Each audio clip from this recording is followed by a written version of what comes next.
देखो छात्रों, आज हम पूरक पठन भाग 2 कक्षा 10वीं सेतु अभ्यास चाशनी जो 8 अंक के लिए पूरक पठन होता है उसकी जानकारी देखेंगे। ये अभ्यास चाशनी है जो कि प्रथम इकाई में एक कविता और एक पाठ पूरक पठन के लिए है और द्वितीय इकाई में एक कविता और एक पाठ है। तो 2 पाठ और 2 कविताएं दोनों इकाई में से देखो, कोई एक कविता और कोई एक पाठ अपने कृति पत्रिका में आएगा पूरक पठन के लिए, जिसके लिए 8 अंक होंगे। अब देखो, ये 2 पाठ और 2 कविताएं हमने पिछले वीडियो में भाग 1 में एक कविता और एक पाठ लिया है, 4 अंकों के लिए पाठ और 4 अंकों के लिए कविता। लेकिन अभी जो एक पाठ और एक कविता रह गई है उसके ऊपर मैंने सेतु अभ्यास चाशनी भाग 2 ये लिया है। अब देखो, इसमें गद्यांश देंगे और उसके नीचे कृति आकलन देंगे, अंक 4। अब निम्नलिखित गद्यांश पढ़कर दी गई सूचनाओं के अनुसार कृतियाँ कीजिए। गद्यांश कृति होती है 4 अंकों के लिए और पद्यांश कृति होती है 4 अंकों के लिए। तो यहाँ जो ठेस पाठ है उसकी कृति यानी कि गद्यांश हम देख रहे। मैं पहले गद्यांश जो है वो पढ़ूंगा। आज सिरचन को मुक्तखोर, कामचोर या चटोर कहले कोई। एक समय था जब उसकी मड़ैया के पास बाबू लोगों की सवारियां बंधी रहती थी। उसे लोग पूछते ही नहीं थे, उसकी खुशामद भी करते थे। अरे सिरचन भाई, अब तो तुम्हारे ही हाथ में यह कारीगरी रह गई है। सारे इलाके में एक दिन का समय निकाल कर चले। बड़े भैया की चिट्ठी आई है, शहर से सिरचन से एक जोड़ा चिक बनाकर भेज दो।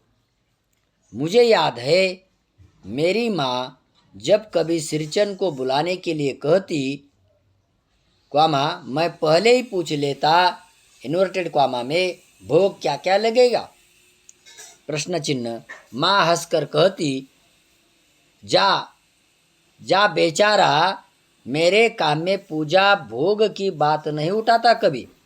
पड़ोसी के गांव के पंचानन चौधरी के छोटे लड़के को एक बार मेरे सामने ही बेपानी कर दिया था सिरचन ने। तुम्हारी भाभी देखो नाखून से खांट कर तरकारी परोसती है और इमली का रस डालकर कड़ी तो हम मामूली लोगों की घरवाली बनाती है। तुम्हारी भाभी ने कहाँ से बनाना सीखा है? अब देखो, इसके ऊपर हमने गद्यांश पढ़ा है। छात्र 1-2 बार गद्यांश को पढ़े और उसके नीचे जो कृति आकलन होता है अ में 1 है ना, वो चौखट में लिखना होता है, उसके लिए 1 अंक है ना। आधे आधे अंकों के लिए 2 विकल्प है। पहला है, लोग सिरचन को कहते, क्या कहते? तो 1 में उत्तर चौखट में लिखना है।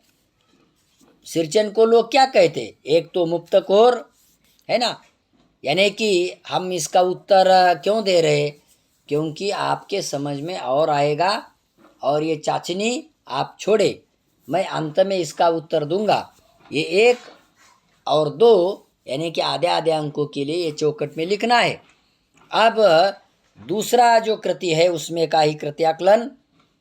एक समय ऐसा भी था कि लोग कहते, क्या कहते? 1 में और 2 में।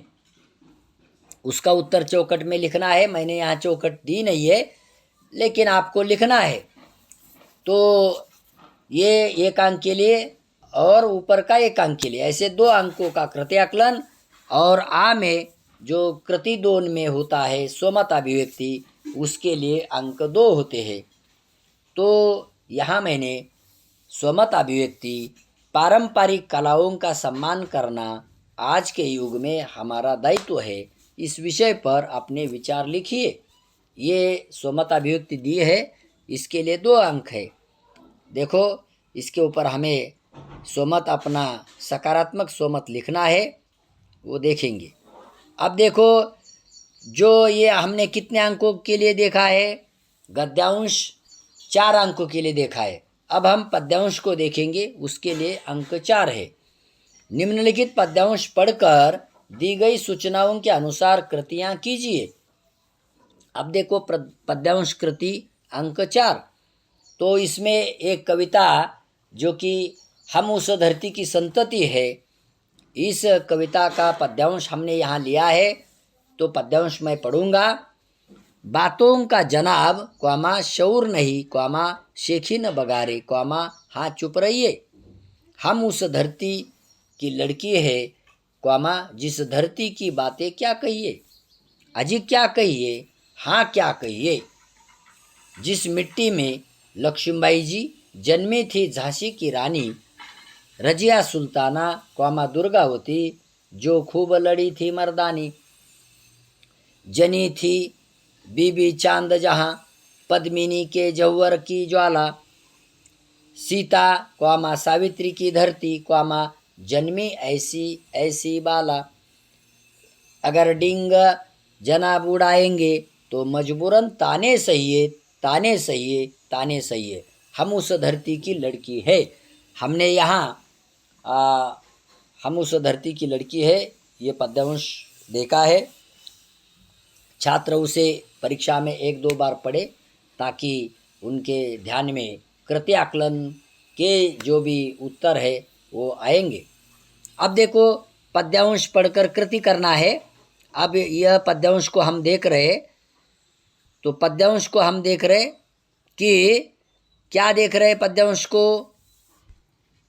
अब पौराणिक काल की 2 महान नारियां, एक कृत्याकलन है, उसके लिए अंक 1 है, लेकिन विकल्प 2 दिए हैं आधे आधे अंक के लिए।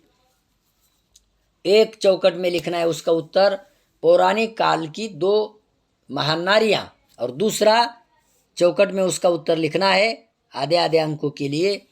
ये 1 अंक के लिए है। अब कृत्याकलन कृति 1 में ही दूसरा, खूब लड़ने वाली मर्दानी वीरांगनाएं, उसके लिए अंक 1 है। और अब कृति 2 में स्त्री पुरुष समानता के बारे में अपने विचार लिखिए। इसके लिए अंक 2 है। ये 6 से 8 पंक्तियों में हमें स्वमत लिखना है। और अब स्वमत जो होता है, बहुत ही हमें सकारात्मक स्वमत होना चाहिए। अब देखो, ये जो हमने क्या जो पद्यांश और गद्यांश 8 अंकों का देखा है, अब हम इसकी क्या करेंगे, जो चाचनी है हमारी सेतुअभ्यास, उसकी जो उत्तर की सूची है, क्या क्या उसके उत्तर है, हम देखेंगे। अब देखो, पहले गद्यांश को हमने पढ़ा है, उसके जो उत्तर है मैं अभी दे रहा हूँ। कृत्याकलन में 1, लोग सिरचन को कहते, क्या कहते, एक तो मुफ्तखोर और दूसरा चटोर या स्वदलुलुप, यानी कि ये उसके 2 उत्तर है। चौकट में लिखना, उसके लिए 1 अंक है। अब एक समय ऐसा भी था कि कैसा समय था, एक समय ऐसा भी था कि लोग कहते, क्या कहते है ना, क्या लोग कहते एक के लिए, उसका उत्तर क्या है, एक समय ऐसा भी था कि एक दिन समय निकाल कर चलो, उसका 1 का उत्तर है। और दूसरे का, अब तुम्हारे हाथ में यह कारीगरी रह गई है, ये दूसरे का उत्तर है। तुम्हारे हाथ में अब ये कारीगरी रह गई है। अब देखो, क्योंकि सिरचन के मड़ैया के पास बाबू लोग आते थे और उन्हें विनती करते थे, अरे सिरचन, समय निकाल कर चलो, हमें चिकासनी बनाना है, शीतल पाटी बनाना है, तुम्हारे हाथ में भी कारीगरी अब रह गई है, ऐसा।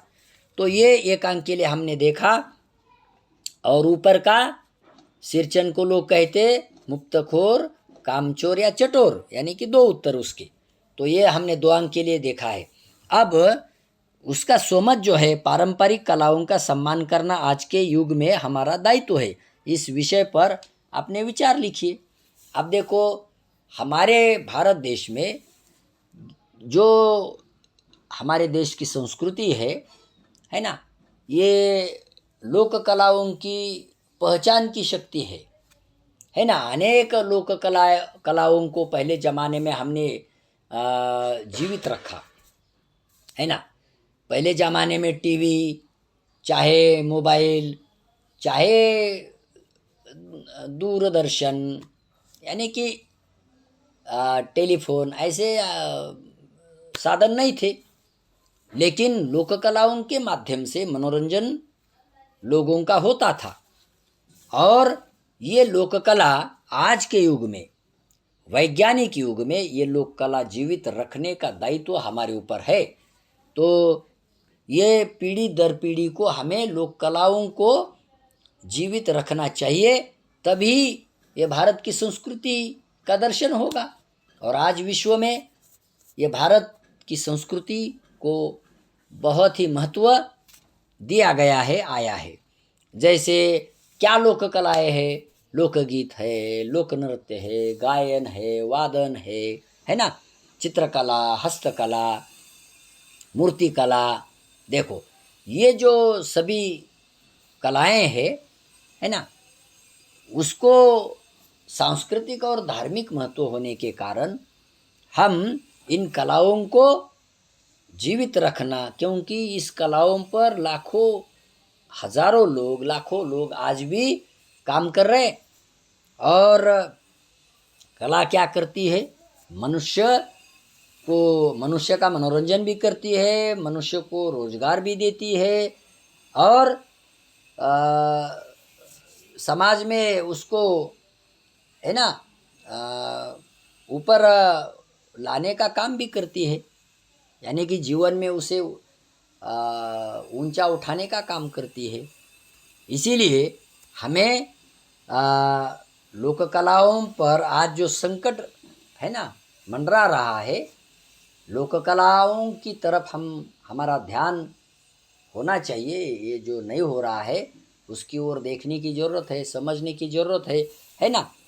क्योंकि आज भौतिकवाद, पश्चिमीकरण, इसके कारण लोक कला, है ना, यानी कि ख़त्म होने को आ रही है। तो ये लोक कलाओं को जीवित रखने का काम हमारे ऊपर है और हम ही उसे बचा सकते हैं। देखो, अब ये 2 अंक के लिए और ऊपर का 2 अंक के लिए, 4 अंक के लिए हमने क्या देखा है, गद्यांश पूरक पठन में। अब देखो, पद्यांश पढ़कर सूचनाओं के अनुसार कृति कीजिए।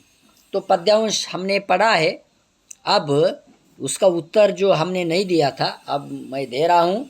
पद्यांश पढ़कर कृति करे। अंक 1, पौराणिक काल की 2 महान नारियाँ। कौन कौन सी नारियाँ हैं जो कि पौराणिक काल में सीता माता, है ना, यानी सीता और दूसरी सावित्री, ये 2 महान नारियाँ हैं पौराणिक काल की। अब 1 अंक के लिए चौकट में लिखना है। दूसरे कृत्याकलन में खूब लड़ने वाली मर्दानी वीरांगनाएं, 1 अंक के लिए है। इसके 2 उत्तर है आधे आधे अंकों के लिए। 1 के लिए कौन कौन सी है खूब लड़ने वाली मर्दानी, दुर्गावती, झांसी की रानी लक्ष्मीबाई 1 में, और 2 में चौकट में लिखना है रजिया सुल्ताना और चांद बीबी, यानी कि ये मर्दानी वीरांगनाएं हैं कि जिन्होंने लड़कर अपने देश, है ना, दुश्मनों के ऊपर हमला करके अपने राज्य को बचाया था, है ना, उसके लिए लड़ी, है ना, ये बात। तो ये 2 अंक के लिए कृत्याकलन है। अभी कृति 2 में स्त्री पुरुष समानता के बारे में अपने विचार लिखिए। अभी स्त्री और पुरुष समानता के बारे में हमें स्वमत लेखन करना है, अपने विचार लिखना है, क्योंकि यहाँ हम उस धरती की संतति में, है ना, जो कव्वाली विदा है उसमें क्या अपने अपने डिंग हाँक रहे, लड़के अपने डिंग हाँक रहे, लड़कियां अपनी डिंग हाँक रहे, लेकिन जो जीवन में जो स्त्री और पुरुष ये रथ के दो है ना व्हील है ना चक्र है, और तभी अगर एक चक्र टूट गया तो हमारे जीवन का रथ है ना ठहर ठहर जाता है। इसीलिए स्त्री और पुरुष दोनों महत्वपूर्ण है। इसीलिए मनुष्य के जीवन में सबसे ज़्यादा गृहस्थाश्रम को यानी स्त्री पुरुष को बहुत महत्वपूर्ण माना गया है। स्त्री अपने जगह पर महान है, पुरुष अपनी जगह पर महान है। इसीलिए ये दो पहियों पर, दो चक्र पर ही रथ चलता है। अब ये दोनों में भेदभाव नहीं होना चाहिए, लेकिन